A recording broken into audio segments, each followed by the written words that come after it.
Então, pessoal, vamos lá. Vamos falar um pouco sobre portfólio para back-end. Cara, você já fez um portfólio voltado para back-end? Quando a galera fala, na verdade, em portfólio, eu vejo que no imaginário popular tem dois tipos de projetos. Um que é uma página em web lá que vai mostrar um pouco sobre você, sobre o que você faz, sobre as tecnologias que você já mexeu. Beleza.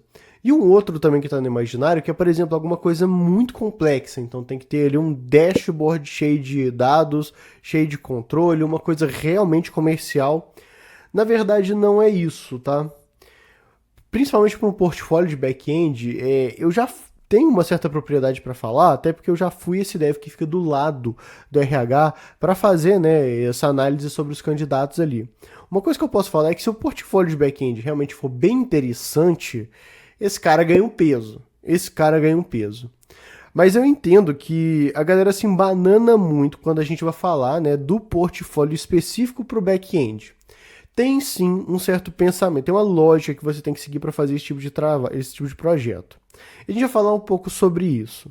Eu vou até trazer, na verdade, uns 5 exemplos mais ou menos de tipos de portfólios para back-end que eu acho que faz sentido. Vou até tentar trazer exemplos, né, que a gente tem por aí.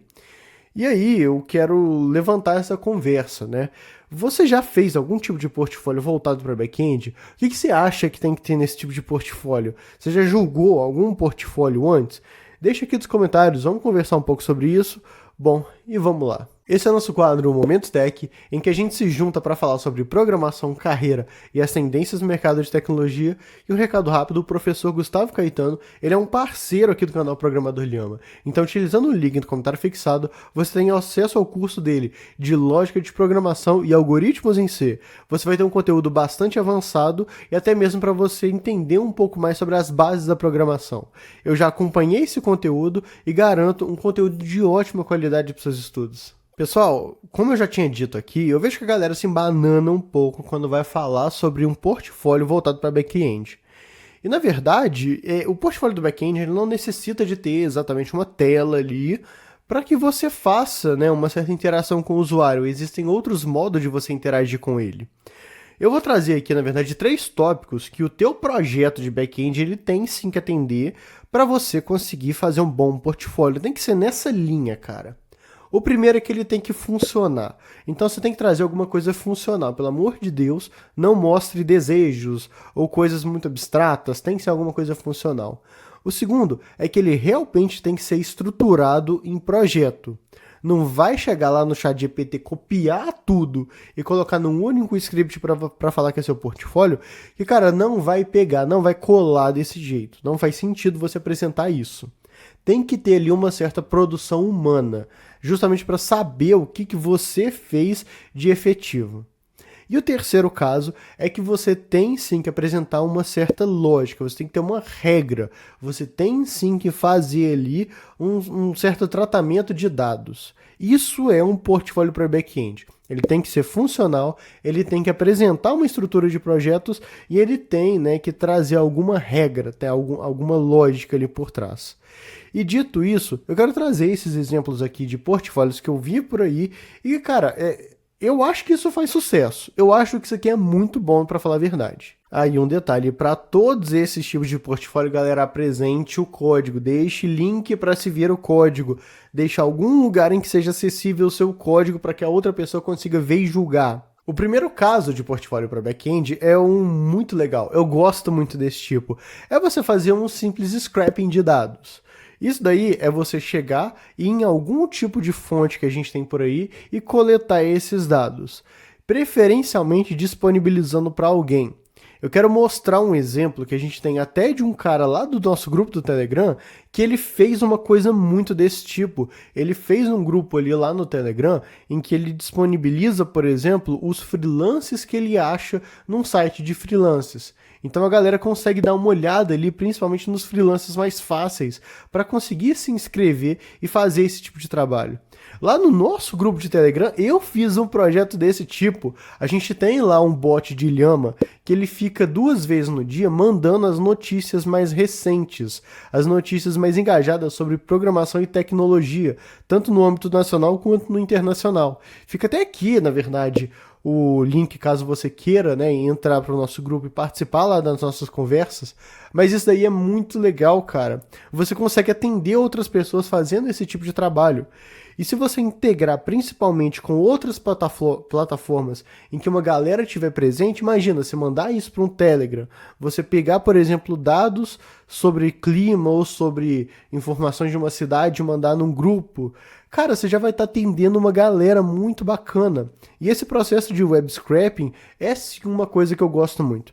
Tá aqui o primeiro tipo de portfólio de projeto de back-end que eu gosto pra caramba da gente acabar tratando. Um outro tipo de portfólio que eu gosto pra caramba é se você fizer uma API pública.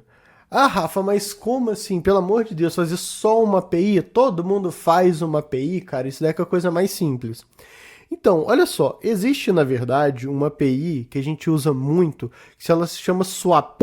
É uma API que ela fornece dados sobre a galera lá de Star Wars. Então, você acaba fazendo sim uma requisição para essa certa API, seja por Postman ou até mesmo pelo próprio interface que eles têm ali em web, e ela acaba sim te retornando algumas informações sobre essa galera aí, né, do Star Wars. Para que você tem esse tipo de projeto? Justamente para ser um projeto base para fornecer dados para as pessoas. Então, a galera faz essas APIs, às vezes, para projetos de teste. Eu quero, por exemplo, entender e estudar um pouco sobre requisições APIs. Então, você vai consultar essa API pública. Só que eu prefiro colocar, sabe, um temperinho, um gosto a mais ali, que é melhor. Você pode simplesmente pegar dados públicos brasileiros aqui do nosso governo e fazer uma API exatamente com isso. Eu separei aqui alguns tipos de dados públicos que são muito bacanas. Imagina você pegar esses dados, modelar um banco de dados, fazer uma API que traz essa informação e conseguir atender algumas pessoas. Cara, isso é um portfólio do caramba para back-end. Do caramba. Então, olha só, você tem dados, por exemplo, de programas sociais, de escolas e universidades públicas, de histórico e temperatura de uma cidade, isso eu achei fantástico, e de população de um município por ano. Você tem esses dados que são públicos. Imagina você fazer uma API pública e as pessoas começarem a utilizar da tua API. Cara, isso daqui é um portfólio que eu vou olhar com olhos muito bons. Você vai ganhar realmente um destaque em relação às outras candidaturas nesse tipo de projeto. Um outro tipo de portfólio para back-end, e cara, esse daqui eu acho ele muito interessante e muito exótico, é você tratar de conversores. Ah, Rafa, como assim conversores? Olha só, para eu fazer muito do trabalho aqui do YouTube, fazer as thumbnails e tudo mais, eu uso um site que se chama Remove Background. Ou seja, eu coloco uma foto lá num site, né? E aí ele faz todo o tratamento meio que por trás para conseguir remover esse background todo e trazer somente a pessoa da foto. E esse é um dos exemplos de conversores que a gente tem. Você pode, por exemplo, fazer um conversor em que você joga um arquivo de PDF e ele retorna para você um arquivo de texto. Você consegue, por exemplo, jogar um CSV e voltar todas as informações em JSON. Isso são, cara, na verdade, projetos muito legais para você fazer, porque tem uma lógica muito bem definida ali atrás. Se você quiser, você até pode trabalhar também com imagens. Em Python, você consegue facilmente, por exemplo, aumentar a saturação de uma imagem. Você consegue fazer isso com script, você consegue até desfocar fundo, você consegue fazer o mesmo processo de remover o background. Um cara que faz muito isso daí é o próprio Dinossauro, né? Ele já conversou comigo, ele faz as thumbs dele totalmente em Python. Então, isso daqui é um tipo de projeto muito bom também para você fazer em back-end. Você vai acabar, assim, tendo uma certa tela ali, mas o projeto todo e as definições, principalmente da regra que você vai colocar, é muito mais voltada para o back-end. Esse é um portfólio que eu gosto muito também. Vamos avançando aqui nos nossos portfólios, eu quero trazer aqui o nosso quarto portfólio. Na verdade, se você fizer esse daqui, é possível até que você ganhe dinheiro. Aí você vai fazer o famoso SaaS que todo mundo fala por aí. Mas ele é o seguinte, eu vou usar de exemplo, por exemplo, o Busca Café, que é um site em que você tem ali, que ele faz, né, uma certa curadoria sobre os tipos de cafés que você tem no mercado e principalmente, né, ele busca os valores ali diferentes de cafés para você achar o melhor lugar para você comprar. E, na verdade, isso é um caso de você fazer uma busca e comparação. Você tem um projeto de busca e comparação.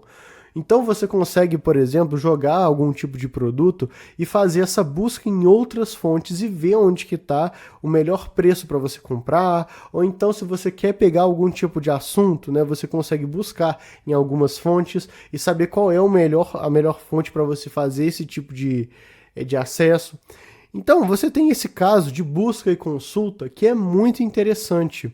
É claro que aí você vai ter que fazer, né, uma listagem de elementos da web para você ter essa sua bagagem para fazer essas suas consultas, mas é sim um projeto muito bacana para o back-end. Se você acaba construindo isso, cara, isso pode até virar um projeto comercial para você, tá? Ah, Rafa, não gosto de fazer projetos de portfólio, eu acho isso daqui chato, não acho que faz sentido para mim, principalmente porque tem que ficar deployando essas coisas por aí, né, e deixando a público. Eu não tenho paciência para ficar dando manutenção nisso. Cara, olha só, beleza. Nesse caso eu quero te apresentar o quinto caso, o último caso. Esse caso ele é um pouco mais expositivo, talvez você ganhe muito mais visualização por causa disso, mas ao mesmo tempo, né, bom, é um outro jeito diferente, que é exatamente você usar suas redes sociais para divulgar os seus projetos. Isso acaba sendo sim um portfólio. Imagina, por exemplo, um recrutador abrindo ali o seu LinkedIn e tendo sim vários projetos comentados, principalmente com o link para os seus códigos ali. Ou seja, você mostra mais ou menos uma espécie de diário de estudos. E muita gente usa o LinkedIn para fazer isso. Tem um cara que eu vi esses dias que ele fez simplesmente um projeto ali em que ele está traçando, né, as posições dos ônibus em tempo real, usando os dados de GPS público lá do BRT do Rio de Janeiro. Cara, eu queria ver esse projeto. Eu queria que ele me mostrasse. E isso daqui é um projeto muito bacana, realmente. Só que ele não disponibilizou exatamente. Ele colocou lá no LinkedIn, mostrou um pouco sobre como que ele está trabalhando com isso. E, cara, é claro que você vai ter dessa forma uma visão muito boa sobre recrutadores e principalmente sobre outros devs sobre aquele tipo de projeto. Então você consegue sim postar os seus projetos em redes sociais e isso acabar tendo um certo alcance e você tratar a sua rede social como um único portfólio seu.